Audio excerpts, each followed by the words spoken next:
Oi gente, bem-vindos a mais um vídeo do canal Eu Sou Movements, eu sou a Brenda Vitória e hoje estou aqui para o terceiro vídeo do mês de janeiro. Você sabe, todo terceiro vídeo de qualquer mês a gente faz um vídeo especial falando da vida de alguma pessoa da Bíblia, seja do Antigo Testamento, seja do Novo Testamento.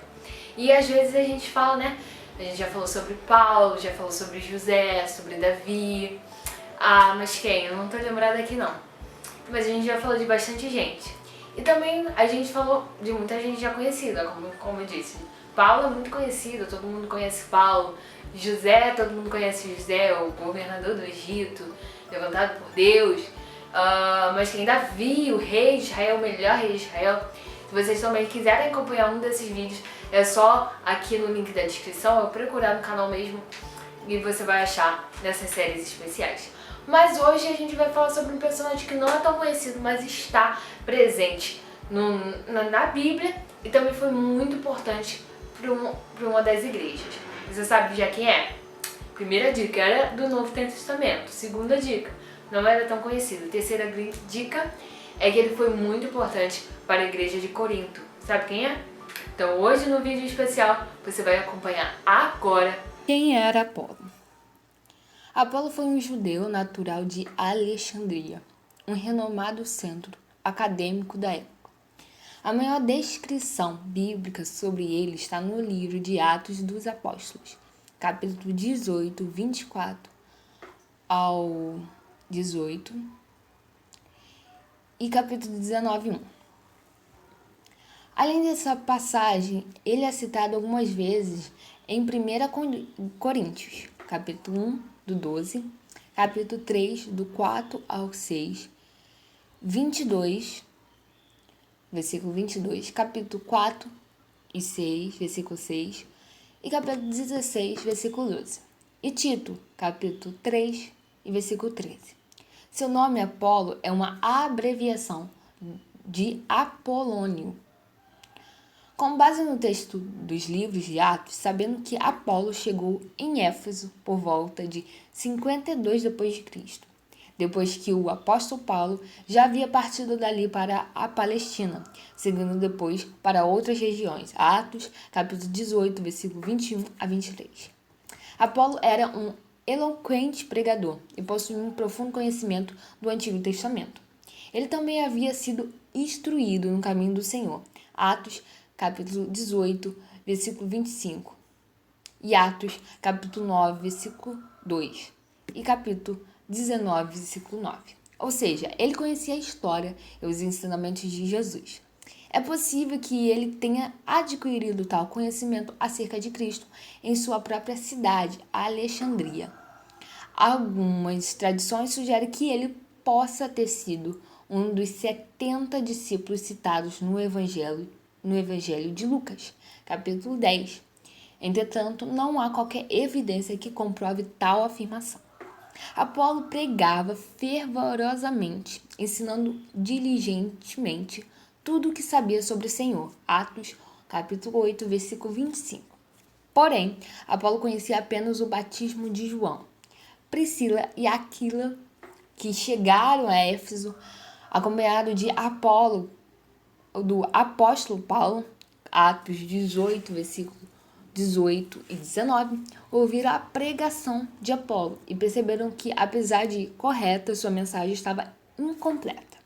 Então Priscila e Aquila lhe explicaram com mais exatidão as coisas que ele não conhecia. A falha de seu conhecimento estava, sobretudo, a respeito do derramamento do Espírito Santo e o ritmo do batismo cristão.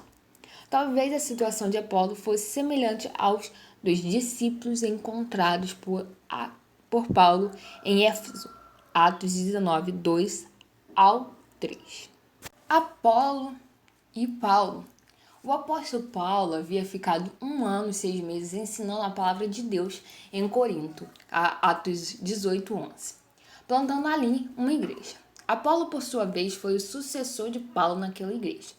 E devido à sua eloquente pregação, alguns cristãos daquela comunidade ficaram impressionados com ele. Talvez o mesmo que consideravam Paulo uma pessoa franca que não demonstrava eloquência em sua pregação orar.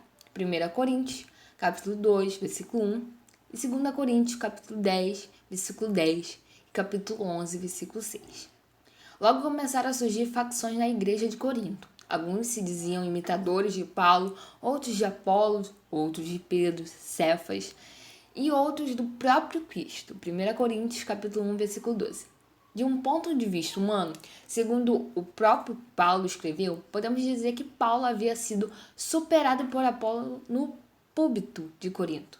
Entretanto, tanto Paulo quanto Apolo de forma alguma se achavam rivais. Ao contrário, ambos eram cooperadores na proclamação do Evangelho de Cristo. 1 Coríntios, capítulo 3, versículo 4 ao 6. Ou seja, tal partidarismo dentro da igreja de Corinto não era aprovado por eles. Paulo também salientou que nunca havia procurado pregar com sublimidade de palavras ou de sabedoria, para que a fé dos cristãos de Corinto não se apoiasse em sabedoria dos homens, mas no poder de Deus. 1 Coríntios, capítulo 2, versículo do 1 ao 5. Apesar de Paulo deixar claro que foi ele quem colocou o fundamento em Corinto, o apóstolo aponta para um importante trabalho desempenhado tanto por ele plantando como por Apolo regando. Quando Apolo deixou Corinto, ele semeou onde ninguém tinha anunciado a Cristo. Depois, quando partiu para Éfeso, Apolo deixou em Corinto uma igreja ainda mais inexperiente.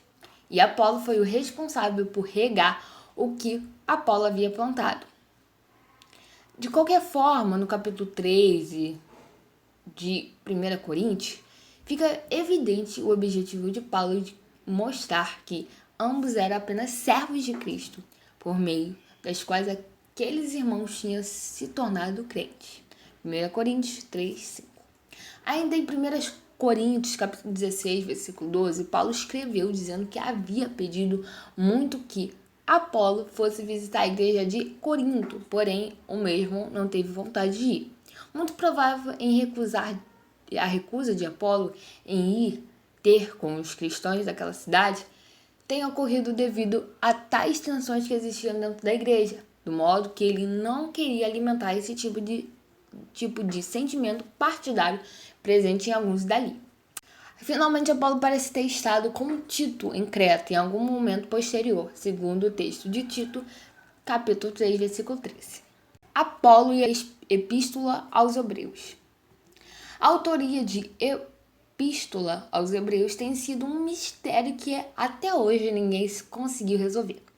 Por muito tempo, o nome de Paulo foi considerado o candidato mais provável. Porém, com análise mais profundas do texto da carta, ficaram claras as importantes diferenças entre tal epístola e as demais epístolas escritas pelo apóstolo, fazendo com que essa tradição perdesse força. Outros nomes foram sugeridos, mas dentre todos, Apolo parece como mais provável. Essa possibilidade passou a ser considerada desde o tempo de Lutero. Em um número cada vez maior de estudiosos defende que Apolo, segundo os textos bíblicos acerca dele, parece ser o tipo de pessoa que escreveria uma epístola como Hebreus. Sua marcante característica de ter sido um profundo conhecedor das Escrituras, o seu claro objetivo de mostrar Cristo através delas, parece combinar bastante com a excepcional exposição do Antigo Testamento apontado para Cristo, presente na Epístola aos Hebreus. Sua proximidade com Paulo e também com os outros personagens conhecidos no Novo Testamento, a exemplo de Tito, em 3, versículo 13, talvez explique a menção do autor de Hebreus a Timóteo, em Hebreus capítulo 13, versículo 23. Embora Apolo apareça como sendo uma boa possibilidade para a autoria da carta, nada está aprovado, já que o nome do autor é omitido na epístola. Além de também parecer estranho o fato que a igreja de Alexandria não defender o entusiasmo à autoria. Gente, espero que tenham gostado desse vídeo. Como eu disse, Apolo não foi Apolo é o nome menorzinho dele. não foi como dizer, um pregador tão importante. Eu não sei se, como diz, não se sabe se ele chegou a ser um apóstolo, mas que ele já tinha contato com Tito, com Paulo, vocês viram que já. Então, gente, ele foi muito importante para essa igreja, ele estava ali, né, como ver a vontade dele de fazer, mesmo ele não sabendo sobre o batismo do Espírito Santo, sobre muitas coisas ele já fazia, já ministrava a palavra do Senhor. Dizem que naquela igreja era até melhor do que Paulo.